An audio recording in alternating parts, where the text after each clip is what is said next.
Krista thu cha keng tu le mun na bu aming chuang to te kan san hi avaro pui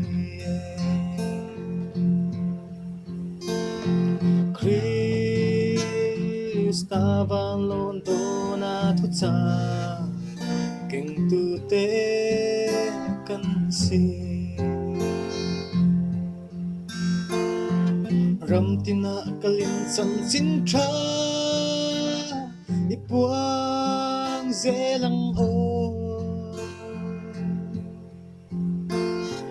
sual ngay dam lovin sang tâm an boral meke Krista thu cha lơ thuật lung bo keng tu kan si ram chân chinh tha puang tu le Krista thu thung shil tu rin lal si pai kan lo kale he ramma hian phur chang ni lavi thi na theng guam tu ri ram tina kalin chan chin tha ipuang zelang o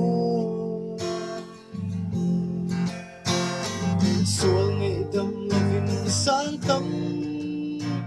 an boral meke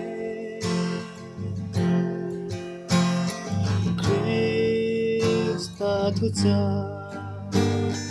lơ thu thung bo keng tu kan si ram thim ram ro shut me in elpa kring cha vin bor son ten min tuam ve do